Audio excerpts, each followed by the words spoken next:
How's it going, my good gaming people?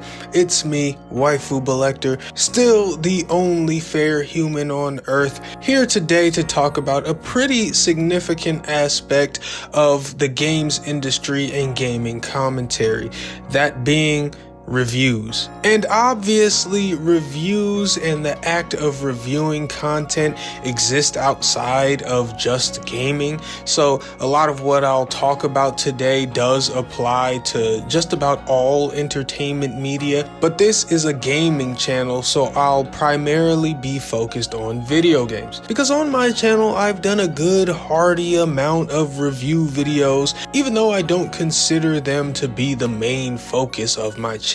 Still though, I do review a lot of games, and I've seen people's reviews and scores for a lot of games. And so in this video, I wanted to provide a better understanding as to how I review games, what criteria it's based on and all that, as well as talk about how I think games should be reviewed and what's wrong with some reviews in the current landscape. So that's pretty much what we're gonna do. Hopefully this ends up being insightful in some way, shape, or form. And of course, if you end up enjoying the video, please remember to like and subscribe. It's very helpful. Thanks in advance. Now let's talk reviews. Now this is a tad tricky, of course, because this is all subjective entertainment media. And as is the nature of subjectivity, everyone is not going to agree on the value that a game holds. However, at the same time, there is, to some degree, an agreed upon metric of quality. As arbitrary and ever shifting as it may be, it is there. My problem with reviewers and influencers that give their takes on behalf of the hive mind is that there is no consistency or logic. It's pure, random, emotional pandering to the masses, even if that pandering is simply bait to make the masses angry and engage. The way people review media is so devoid of logic or any criteria that it has no value as a review. The bulk of game reviews, and really all entertainment reviews, are driven by a mix of, what is my mood today? What do I have nostalgia for? And what am I supposed to say? A terrible concoction for anything remotely truthful. What is my mood today? What I mean by that is people will play a game, and because they aren't in the mood for that kind of game, or it's not exactly what they want it to be, that makes it bad to them. And that's not true. That's not a good way to review. Then there's, what do I have nostalgia for? Which is mostly self-explanatory, but this is people deciding one of two things. Do I automatically like this because I've always said that I like this? Or do I hate this because it isn't exactly the way it used to be? This is how nostalgia affects reviewing, and both choices are wrong. Instead, you should take games at their own merit. Now, it doesn't mean you can't acknowledge if a remake is somehow worse than the original, but just because something is attached to a franchise or series you like doesn't mean your judgment, good or bad, should come from the simple fact that it is attached to something you like. For instance, I love Star Wars as a wide franchise. I love it. I will likely engage with most things Star Wars. Still, Star Wars Jedi Survivor was amazing. Star Wars Squadrons was really bad. And Star Wars Outlaws is pretty alright. Of course, there are more Star Wars games, but what I'm saying is they run the gamut. Because I don't look at something Star Wars and conclude that it's good just because I love Star Wars, or that it's bad because it doesn't capture the spirit of the original works. But unfortunately, that's not how people approach reviewing. Unfortunately, they cannot put their biases to the side. And the last crucial ingredient in the flawed review stew, as I mentioned along with what's my mood today and what do I have nostalgia for, is what am I supposed to say? This is something that holds too much weight with reviewers in my opinion, and is a big part of what's ruining reviews. Because of the aggressive hive mind we live in that's only getting worse and worse every day, people are often painfully aware of what is and isn't the popular thing to say. And because of this, there is a lot of manipulative pandering in influencer takes. Sometimes they say what they're supposed to say in order to garner favor and make the viewers feel wise and validated along with themselves. Other times they say the opposite of what everyone's saying just to get a rise out of them and drive up the content engagement.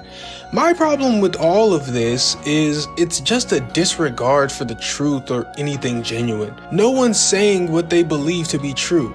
They're just saying what they believe will get them attention or praise. It's why so many games are deemed either bad or good long before they're ever released, because a mob of biased idiots has already decided the quality of an experience they haven't had. And the reviewers, the so-called influencers, are too afraid to publicly have a different opinion because they might lose credibility with the gaggle of morons they spend their lives pandering to. Instead of trying to enrich people's understanding of art through a well thought out and possibly different perspective. And I say possibly different because there's nothing inherently wrong with agreeing or disagreeing with people. Both are gonna happen, it's life. My problem is how disingenuous the agreeing and disagreeing is. So okay, now, how do I review and think reviews should be conducted? What sort of criteria? Well, I've mentioned my review criteria in passing before on some other videos, but I guess now I can go more in detail and won't ever have to say it again. And again, I'm speaking primarily about gaming.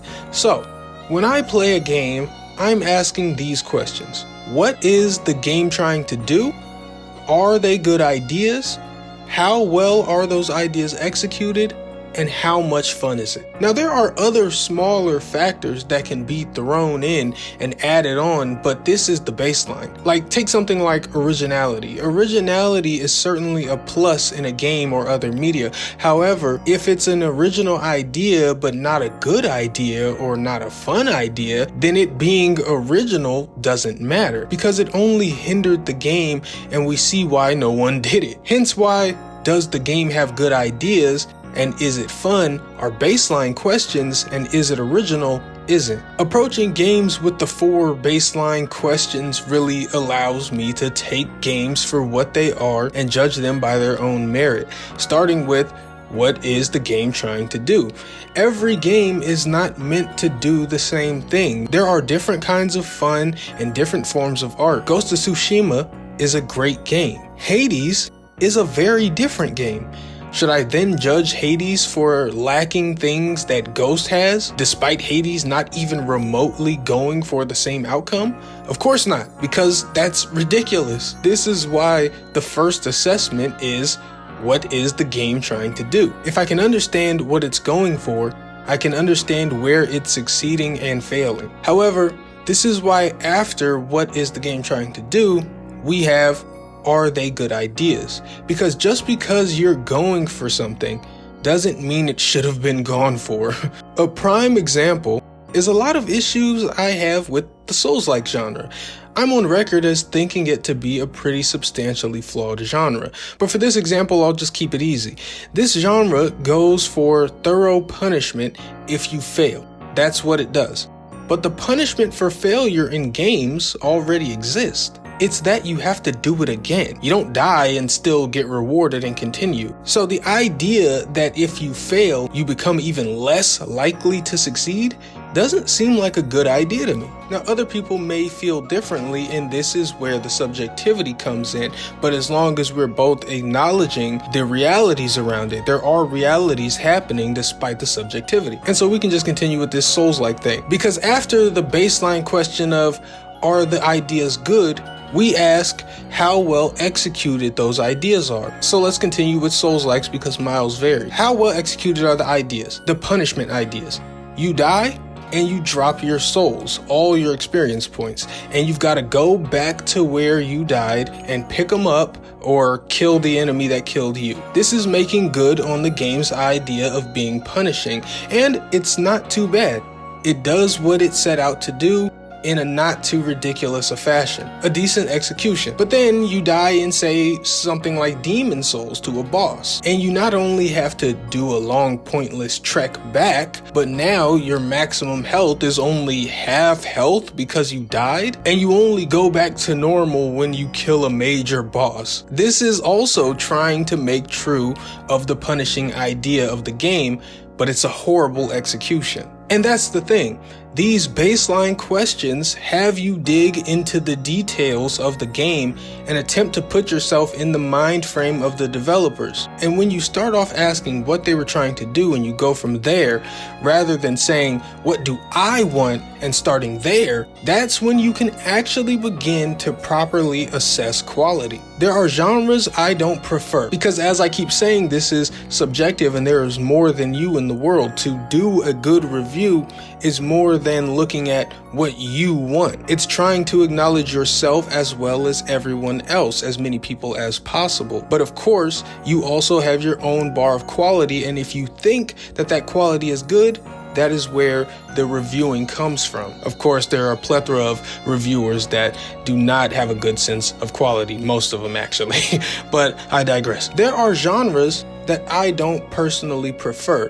There are genres that don't necessarily pique my interest, but when I play a game, I play it with the intent of having fun.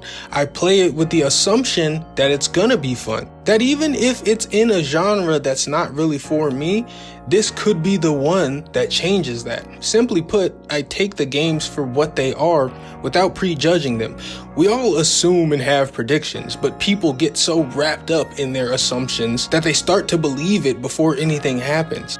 In my mind, my predictions remain nebulous. They remain possibilities, as do their opposites. Nothing is true until it is. Nothing is real until it's here.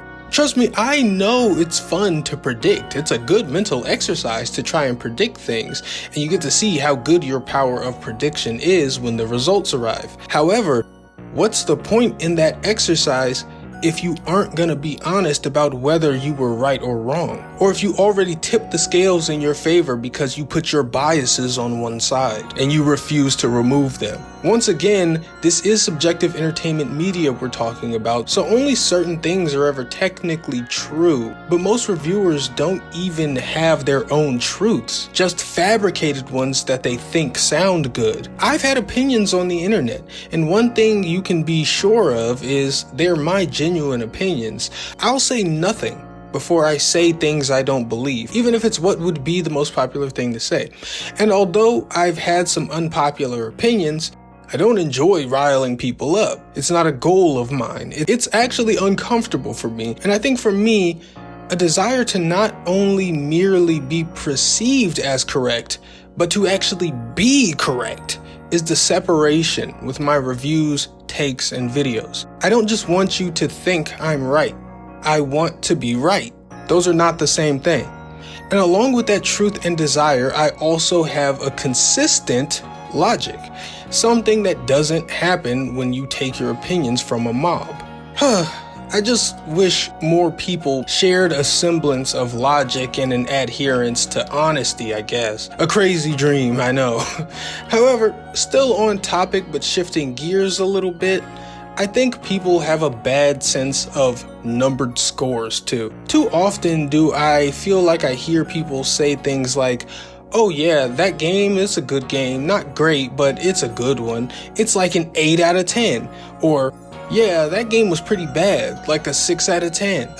You know, like it's super off. I don't think people get how majorities and percentages work. An 8 out of 10 is great. That is an 80% enjoyable experience with only 20% downside. I don't know if you're aware how numbers work, but from 8 to 10, there's not a ton of space there. The same way that if I said a game was a 3 out of 10 and you'd go, oh my God, that's terrible because it's only 2 points from the absolute bottom. Keep that mindset going the other way. 8 is a great score. 7 is the good game number. And even when I say that, what I mean is definitively good game. That means I think most people would play it and not be upset that they did. But even games lower than 7 are still worthwhile. They just may be less worthwhile. Everything above a 5, starting with 5.5, has majority worthwhile merit. That's what I'm communicating. 5 is half of 10.